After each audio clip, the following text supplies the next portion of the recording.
Hello Project Manager! Most probably you have just watched a random video on a tool, technique or process in project management. But it's still not clear how does project management work as a whole, as a system. In the next hour I'll share my whole practical project management approach that I use in the real world with real people. So without further ado, let's dive in. First of all, we need a correct mindset towards project management. Many project managers fail to answer a basic question. What is a project? A project is a time-limited endeavor to create a unique product, service or result. But here's what the standard definition omits. We produce unique results in order to achieve a specific business goal. Therefore, project management is the application of skills, knowledge and tools to increase a project's chances for success in reaching its business objective, not to create some random products or services. Yes, this mindset makes project management harder for you, but it results in exceptional products, client satisfaction and your career growth. Also, as the definition says, a project is a time-limited endeavor. It means it has a start and an end. So most of the work happens in between these points. This leads us to the first critical project management concept, the project lifecycle. Right at the start of a project, we break it down into phases to make it more manageable. And phases usually include specific work to produce one of the pieces of our project. Moreover, these phases may consist of work different in nature. So, for example, on a large software development project, we may have the following phases: pre-sales, project initiation, concept development, prototyping, planning, requirements definition, UI design, development, integration, testing, deployment, hypercare, maintenance, and handoff, closure or support phases. For sure, it's a list of all possible phases, but you don't use them all in every single project you lead. But in any case, on a big project, each phase may take several weeks to several months, so you can treat them as small sub-projects. On a smaller project, these phases mix together, and it's hard to differentiate them. But here's what you need to understand. You can and should use different processes and tools or even different project management approaches in each phase. For example, you'll use the Scrum framework to manage the implementation phase of a software project. That's precisely how agile project management with Scrum or Kanban works. But you'll never use Scrum to manage UI design creation or handoff phases. For those phases, you'll use something simplistic. For example, you'll track tasks and their due dates. Okay, it sounds complicated, but here's great news for you. If you work in one industry for the most of your career, you need to learn no more than 2 or 3 typical project life cycles. Alright, I want to pause here and stress out the importance of what you learned just now, especially if you are not a project manager yet. You see, the industry and niche where you work will dictate the available life cycles and project management approaches. So if you already know where you want to work, you need to focus your attention on those life cycles only. You don't need to learn the whole project management knowledge domain. But there is one more limiting factor of your choices for processes, tools and techniques that you can use. So let's get back and pay close attention to this. You see, you don't run projects in a vacuum. You always lead projects inside environment of the organization where you work. As a result, you always have many custom processes, policies and tools that emerge from the organization's business administration. So you can't simply ignore the environment and do project management at your own discretion. It will produce too much friction and inefficiency. So instead, you have to play along with the environment. In the real world, each company develops its own project management approach based on its needs. Therefore, there is no such thing as standard project management. That's why project management is more like Frankenstein's monster, tailored in one piece, rather than a seamless Captain America. For the same reasons, popular project management certifications won't help you become a better project manager. With this in mind, let's consider two cases. First, you work in an organization and you run a so-called in-house project. It's a project for the needs of the organization itself. In this case, you have only one environment to deal with. Second, you work in client-vendor relationships. You have your organization, a so-called performing organization, and you have a client's organization. They operate in completely different ways. And that's a real-world challenge. You have to take into account the requirements of both organizations to run a project and find common grounds. It includes life cycle, processes, tools, roles, responsibilities, and approaches. On the bright side, your environment should provide you with office space, hiring department, templates, project management software, lessons learned, best practices from other projects, and access to subject matter experts. So in most cases, your environment should help you run the project. Usually it takes off the burden of organizing every aspect of the workplace for your team, so you can focus on your project work. So again, you should always align your project management approach with the environment where you work. It should be like swimming with the current, not against it. And now is a great moment to start talking about project stakeholders. A stakeholder is an individual, group or organization that may be affected by, or even perceive itself to be affected by a decision, activity or outcome of a project, according to the definition from the PMI's PMBOK guide. So, in other words, your client, the project owners are your stakeholders, but likewise, your boss, some team members and subject matter experts are also stakeholders of the project. So, stakeholders are all possible people and organizations who may gain or lose because of your project. There are many types of stakeholders and many reasons why they care about project. And that's why you need to identify them all. Here you start using a stakeholder register to capture all the information about stakeholders.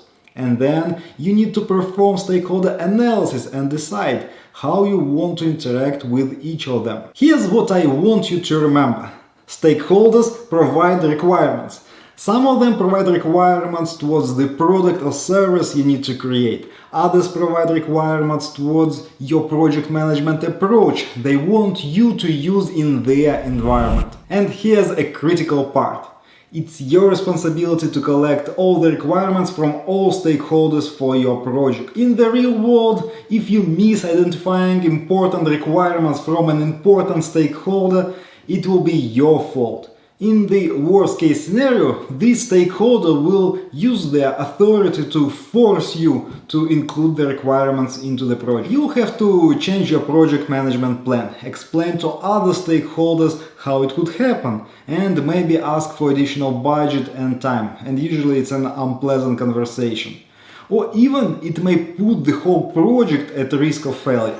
So, for example, you have almost finished building an expensive house in the woods, but somehow you fail to identify an environmental organization as a stakeholder. It appeared your house didn't comply with their environmental policies for this area, which you failed to identify at the start of the project. Now you have to pay a fine and change the heating system of your house, so it results in additional expenses and rework. You must identify key stakeholders early in the project, but likewise you should be on the lookout for other stakeholders throughout the project's lifetime. In the real world, if you work in a company for some time, you should already know many internal stakeholders. And in fact, you need to continuously build working relationships with them, not only when your project starts. And after that, you need to identify external stakeholders from the client side and those from your industry or niche that may impact your project. Alright, now we have set the stage for a project to start. let's get back into the lecture room. So imagine the client's organization. They have a business need to develop a product or service, but they don't have the expertise and human resources to do that. They start searching for a vendor organization that can help. As a result, their representatives contact the sales team in your organization. That's how the pre-sales phase of a project begins. You see, before it gets into the project management realm, the sales team and the client should negotiate the terms and conditions of a contract. As a project manager, you may help the sales team to develop realistic terms. So you may need to perform super high-level planning here to ensure feasibility and identify the duration and the budget for the project. Here's a critical point where theoretical books on project management may mislead you. They talk about risk management way too late. In the real world, you start risk management activities in the pre-sales phase. You may have critical risks right at the beginning of the project. Moreover, there might be urgent risks that you need to resolve right away. For example, such risks may embed a problem at the start of the project that will fire up later during the execution. Or it may simply kill the project's feasibility before it starts, because you missed an opportunity. That's why you do risk management continuously, and the framework may be as simple as this one. You continuously apply risk identification techniques in all project activities. And the simplest one is always to ask the team and stakeholders, do you see any risks here? Then you log all identified risks into the risk register. After that, you perform risk analysis. You should do qualitative risk analysis, and you may consider a quantitative one in some cases. Then you select several most critical risks and develop risk response plans based on your analysis. There is one critical concept about creating risk response plans that I'll explain later when we talk about planning. So then during execution you monitor risks and implement risk response plans. In essence, this process never stops during the whole project lifetime. But again, in early stages of the project, you usually focus more on identifying risks, and you are always on the lookout for those urgent and critical risks that can ruin the project. But let's get back to the pre-sales phase. Again, the outcome of this phase should be a signed contract with the client. Quite often, clients talk about their real goals for the project during the pre-sales phase. But here's the catch. Usually a contract doesn't include all those details of a project. Instead, it outlines only the overall business relationships between our organizations. If you don't participate in this phase, you need to find a way to get access to the notes, emails, and agreements that were made here. On the other hand, a contract may have a strict deadline or total budget for the project. It's a constraint for you, so you should know about it. In any case, whether you participated in the pre-sales phase or not, next you need to initiate a project.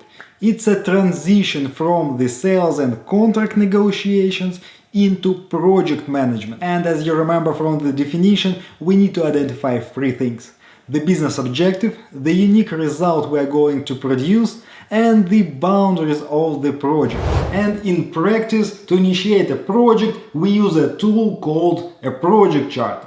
So the project charter includes high-level information about the project, and we need this information before we start planning process. Project charter is a simple text document. You can use it in Word, in Google Docs, or in email if you want. I also recommend that if you use a project management tool, keep the project charter right inside there.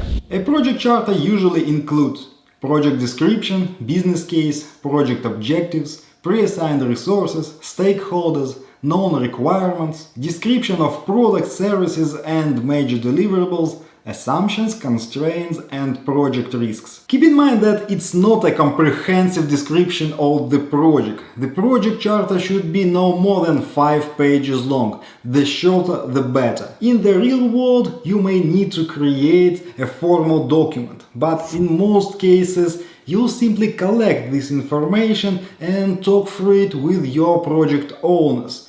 So you need to develop a common understanding of the project. It's critical because in the process you remove lots of miscommunications right at the start. And also you begin to control the client's expectations. You do it by showing what's in the scope of the project, what are the boundaries of the project, and whether the constraints look realistic to develop the results that were outlined in the project charter. But what's even more important, you should align all your future efforts with the project charter. You need to question everything that doesn't align with the project goal or business case in this charter. Now let me show you why it's so important to have a project charter and how we use all this information. Okay, after getting a sign-off on the project charter, you need to pause. Take a broader look at the project charter, contract, your clients, your environment, available tools, processes and templates, and everything else at your disposal. Now you must decide what project management approach to take and what frameworks to use. But again, it's all based on the project lifecycle. So it's not like you need to invent something new. You'll need to choose from 1, 2, maybe 3 available options in your organization. Then, of course, you'll need to adjust them a bit to the needs of a project. But in most cases, you'll simply follow the organization's established project management approach as is. Next, you need to outline a project management plan. And I want to stress this out once more. A project plan may be a mandatory document in some industries, so it should contain all the details. But the majority of projects don't need a fully written plan, so it's totally fine to keep it all in your head until all stakeholders understand how you manage the project. However, if you have never created a formal project management plan, I recommend doing this exercise at least once. So take the major project management knowledge domains that PMI describes: integration, scope, time, cost, budget, quality, risk, stakeholders, communication, resources, and procurement management. Now list all the processes, tools, templates, and workflows inside your organization. Then illustrate how they interact with each other. This exercise will help you identify weak spots and inefficiencies in your project management approach and knowledge. In addition, it will help you systemize your knowledge and understand the whole system. Alright, at this point we start planning process, following the project management approach we selected. But there are 2 fundamental principles you need to follow. First, you plan the project specifically to reach the objectives stated in the project charter. Second, you focus on specifying and digging deeper into the high-level information you captured in the chapter. These 2 principles will safeguard you from spending resources on something clients didn't ask for. Moreover, it will keep your clients' expanding demands within the constraints and boundaries of the project. On the other hand, if clients want to adjust project objectives, it's totally fine, but they need to update the charter, which will allow you to renegotiate project budget, timeline, and scope. So as the starting point of planning, we need to take high-level requirements and scope of the project from the project charter. We break these requirements into smaller pieces and start to work out the details of each requirement. Then, if needed, we write specifications, user stories, draw mockups, wireframes, and so on. So, first you need to collect business requirements from the clients. Then you need to identify stakeholder requirements from clients and subject matter experts of all relevant fields. And after that, you need to work with your project team and subject matter experts to produce solutions and specific product or system requirements. So that's why stakeholder identification starts here as well, and it continues throughout the whole planning process. Again, keep in mind that each new stakeholder may provide you with new requirements. But what's even more important, your goal here is to ensure that all stakeholders pursue the project's objective in the first place. To help you manage stakeholder requirements, you can use Requirements Traceability Matrix. It's just a spreadsheet that maps all project requirements to stakeholders who requested them, project objectives that these requirements help to achieve, work breakdown structure elements, and any other aspects of a project. By the way, I believe you should not collect requirements yourself. Business analyst is a dedicated role on a project specifically trained to collect requirements professionally. But in any case, when you define requirements, you also need to think about quality management. In essence, the quality of the product is the part of the project scope. You see, later you will need to identify specific tasks and make reserves of time and resources so that your team can ensure quality and fix defects. Okay, here's another intervention from the real world. In many industries, you can start implementing the product or service before you have collected all the requirements and finished planning. In this case, you can apply the rolling wave planning technique. This is a progressive elaboration technique in which you plan for the imminent requirements in all the details, but requirements that are logically thought in the future can remain on a higher level. Nevertheless, you do plan for these future requirements on a high level in all terms of project management, like project scope, budget, schedule, risks, and other aspects. And yes, you do it right at the start of the project, and your goal is to allocate enough time and resources so that you can implement these requirements considering all the uncertainties you have at the moment. That's exactly why you don't spend months planning out the whole project in, for example, waterfall methodology or any other plan-driven methodologies. Instead, you plan for the next few weeks of work in all the details, and you keep the rest on a high level. But then during the execution, you elaborate on your project plan piece by piece. So keep this specific technique in mind, because your overall project management approach should allow for additional efforts required to elaborate your project management plan. And if you apply the rolling wave planning technique, then all the processes and tools that you use will be impacted by this decision. Okay, no matter what planning technique you use, the next step is vital. You need to transition from the abstract requirements to tangible results that your project team will create. These tangible results or parts of the project are called deliverables. And here's the main challenge. Unfortunately, there are no simple techniques or step-by-step instructions for this transition. From one side, your industry and the nature of the project will dictate the most common deliverables. On the other hand, you need to decide which deliverables will include which sets of requirements. And the requirements traceability matrix combined with the work breakdown structure may help you map requirements to specific deliverables. So this way you can ensure you don't forget about these requirements in the process. It's a critical concept and we'll get back to it in a minute, so stick with me here. Because first you need to create the project scope statement. It's another critical checkpoint in project management. You see, you collected requirements and identified deliverables, but don't assume that your clients have the same industry knowledge and understanding as you do.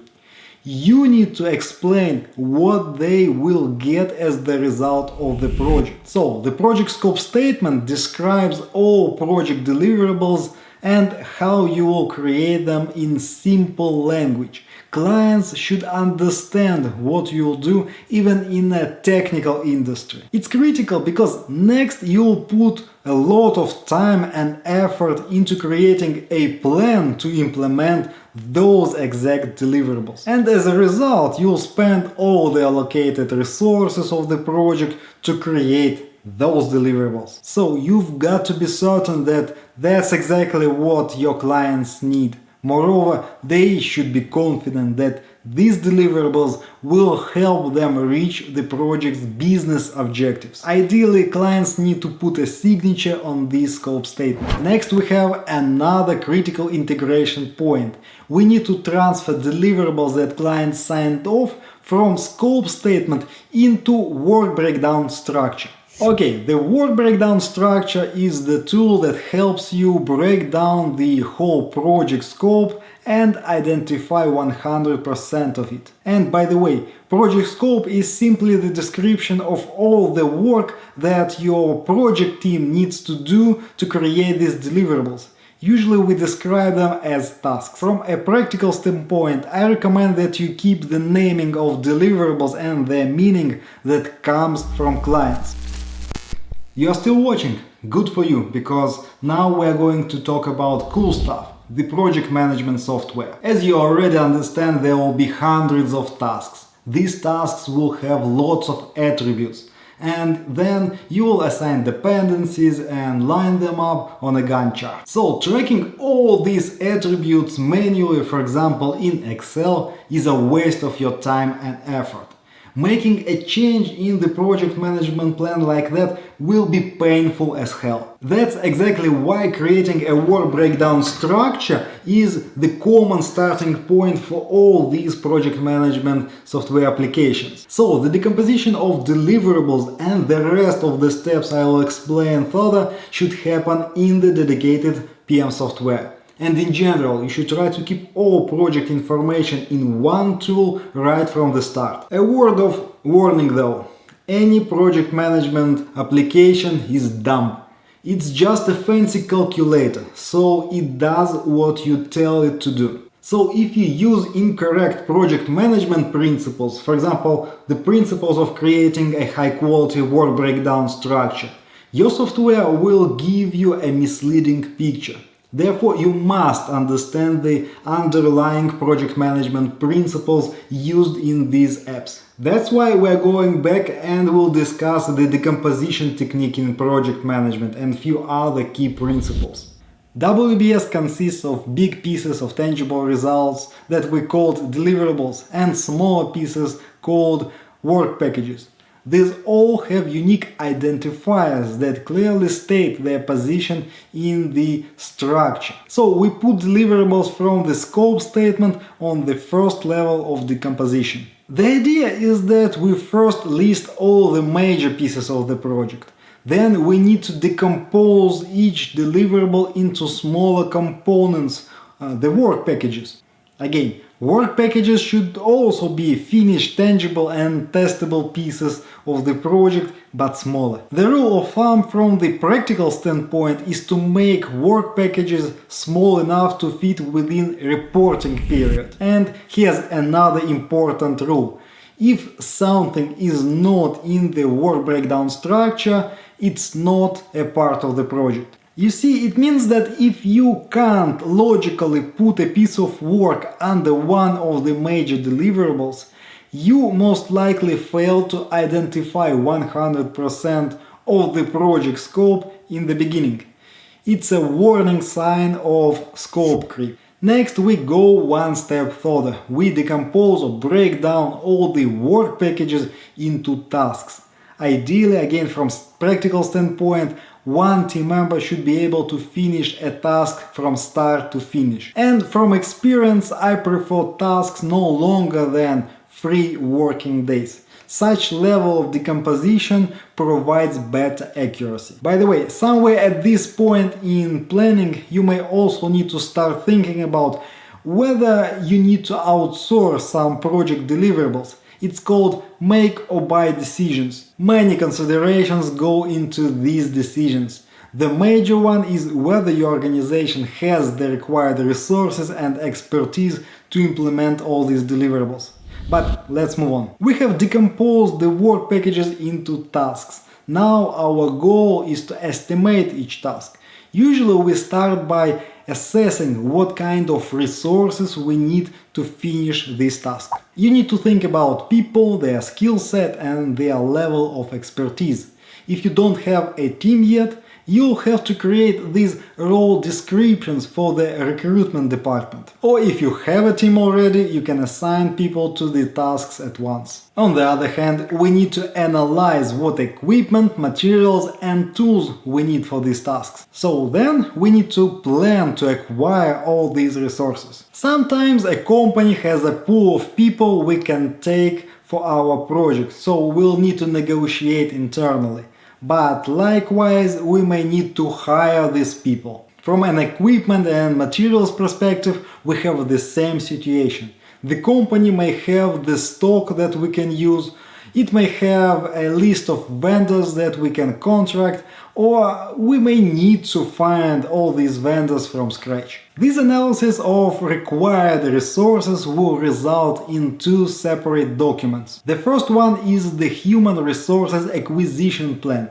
Nothing scary here, it's just the list of vacant roles on your project and the dates when you need them to join the team. The second document is the Procurement Management Plan.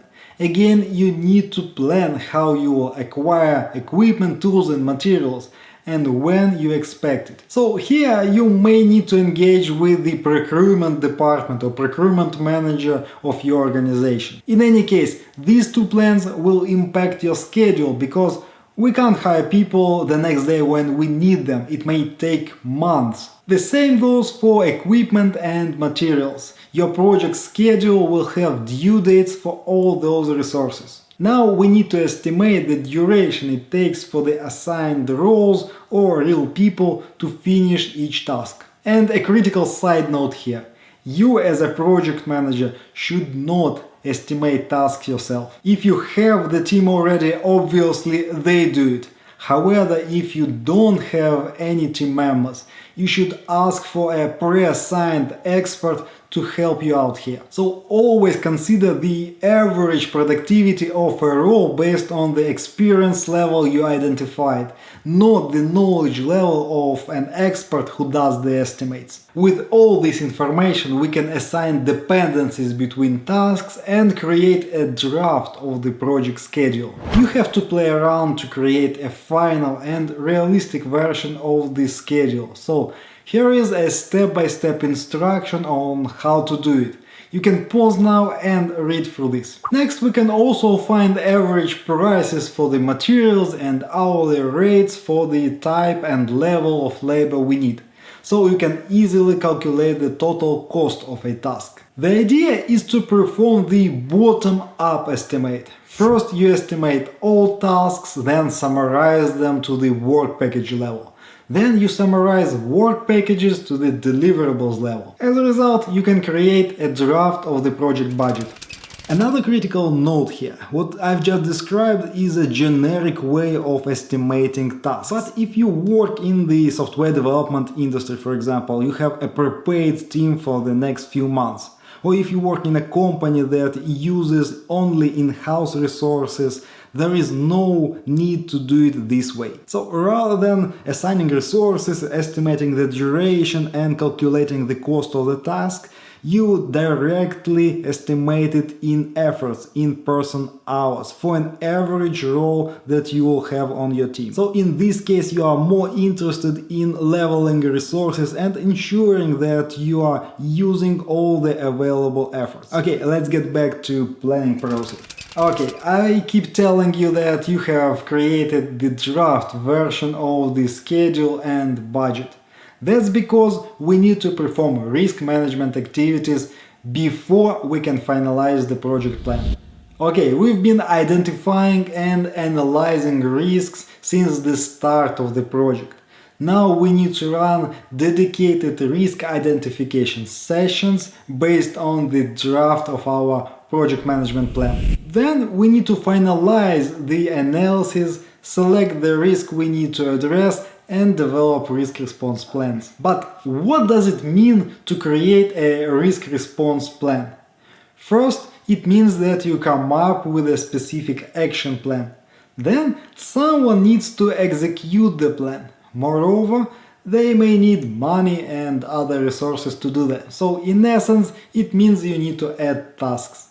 Also, you can allocate additional time or money to overcome negative effects of a risk if it happens. So, each risk response plan should become a part of the project scope, schedule and budget. By the way, sometimes you'll also introduce new processes and tools to overcome a risk or even a group of risks. In this case, you must ensure that these new processes will work well with other processes and tools. Also, you need to ensure that stakeholders are okay with these changes. After all these updates to the project management plan, it will change. You need to validate that it's still feasible. So you literally go to the beginning of the process and quickly run all the checks that we have discussed so far. Alright, the last critical step here is to create project baselines. A baseline is nothing more than the final approved version of project scope, schedule and budget. Baselines are critical for any project management approach. They will help you to track progress towards the initial goal. Let me try to explain the importance of this project management concept. Imagine you are a captain of a ship. You need to sail from port A to port B. In the real world, a single vessel can leave a port without plotted route. It's not allowed. The idea is that you have a plotted path and you continuously track your progress along this path. If you deviate from this path, you adjust course to get back to this line. You don't change the whole route. Now imagine you don't have this plotted path. You only have direction. In this example, even following straight north, you may end up in a completely different port after a slight deviation. So I want you to remember that you don't merely manage the work on the project.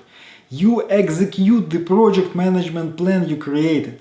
I can't stress enough how important it is. The plan gives you planned values of all aspects of the project. Then in the process of executing the project, you'll collect the actual values. And in the real world, nothing goes as planned. Now, if we talk about professional project management, you need to track all aspects of the project the same way. Quality, communication, stakeholder engagement, motivation of the team, acquiring resources, everything. If you see deviation, you start applying productivity techniques, motivation, leadership tricks, and maybe even a bit of micromanagement to get back to the initial plan. Only if the deviation is too big, you need to start negotiating to make a change in the project plan, specifically in project baselines. These are changes in deadlines, budget and scope of work. But you need to ensure that after this change, you'll be able to finish the project with the updated baselines. And most importantly, you won't be asking for another change request for the same problem in a week or two. Okay, finally we are now getting into the execution of your project. Whew. I have finished planning the project, so it will go smoothly now. Now this project manager can take a rest. But for some reason I have a bad feeling. So, jokes aside, your project management plan simply outlines the work, but it doesn't have all the detailed instructions for technical problems. It doesn't solve conflicts. And of course, your plan doesn't motivate people to act. So, you need to encourage and facilitate interactions between team members, stakeholders and subject matter experts on daily basis. You need to motivate them to search for solutions to technical problems and implement them according to your project management plan. Then you need to resolve conflicts, remove impediments, track progress, interviews, performance reviews, one-on-one meetings, trainings, discussions, and so on and on and on. All these activities transform into some sort of communication. Most likely it will be additional meetings, emails, phone calls, documentation and things like that. And overall, you will communicate about 80% of your workday. So your goal is to ensure that the team works on the tasks they need to work on today. And additionally, you look a few days ahead to ensure that there are no blockers. So you see, planning was an intensive period, but it's relatively short compared to upcoming execution. And execution of the project is a daily grind. That is why I recommend that you establish daily project routines. They will help you to keep your sanity and control over the project. So here are the routines I recommend to have. First of all, project information maintenance routine. You must dedicate up to half an hour a day to ensure that all team members report their progress, log their time, expenses, risks and other performance data in the project management software. It's better to do it daily rather than scramble all this information late in the Friday's evening when you need to send a progress report. Second, a daily sync-up meeting with the team. It's a short meeting where team members report on their daily progress and problems, and it's your opportunity to correct the team's work if needed. Third, daily sync-up with clients and project owners. Ideally, you want to keep project owners up to date and engaged on daily basis. Fourth, daily motivation routine. Dedicate 30 minutes per day to motivate 1 or 2 team members. Don't wait for a special event to connect with these people. These small, meaningful interactions have a great effect. Fifth is the communication routine. Specifically, I'm talking about writing emails and reports. I recommend that you reply to emails at specific times. Pick 2, 3 or maybe 4 time slots per day and be intentional to clean up your inbox and answer all important emails. Also, you can put meetings in batches. It will give you 3 time slots for deep work. And again, remember that you must continuously dedicate time to rolling wave planning. You need to work with the team to collect requirements, decompose and estimate future tasks, add details to your schedule and budget. Okay, let's get back. I have one more critical thing to share with you. So here's the problem as I see it. In this video I've just scratched the surface. You can try and search all these processes, tools and techniques on YouTube. But then you still need to find a way to make it all work together as a whole. So instead, let me ask you this. Do you want me to explain this whole project management framework in all the details? I'm asking because you watch this long video even though you are extremely busy. For a reason. Maybe you want to become a project manager, but you don't know where to start, what to learn and how to get your first project management job. Or you are a junior project manager who struggles with mastering all this risk management, leadership, stakeholders and how to manage an experienced team. Or maybe you are a mid-level PM already and you want to become a great project manager and leader, but you already know that PMP or Prince2 won't help you in the real world. In any case, as I see it, you have only 2 options here. Number 1, you try to get through it on your own and you are in the same place this time next year, with lots of wasted effort and no further promotion. And option number 2, you 100% commit to mastering practical project management framework in the next 30 days using a proven roadmap. You're going to make this decision right now. That's why I'm so excited to let you know that my Practical Project Management online course is exactly what you need. I've used my 10 years of experience as a software project manager and created a framework that anyone can use in the real world. Hundreds of students prove that. As a result, you get a comprehensive course on project management with about 15 hours of educational videos like this one, but broken down into smaller digestible pieces. And all these videos cover all the details that we outlined today. It literally contains everything you need to know about project management for the rest of your career. And the best thing about this course is that you get lifetime access. It means you can learn at your own pace, but also it means you can get back to the course whenever you need to refresh your knowledge. Because your career will get a serious boost. You will start running more significant and more complex projects. And I know you might be thinking right now, okay Dmitro, that's a unique and profound course. Show me what I need to pay for it. And actually I might have charged you $1,000. The program is that good.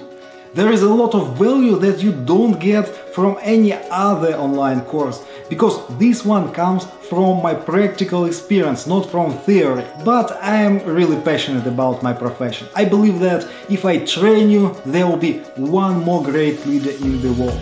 So I made the course as affordable as possible. That's why go check the details of the course and all its bonuses. Then compare it with the price tag and your decision should be a non-brainer. Go get the course today.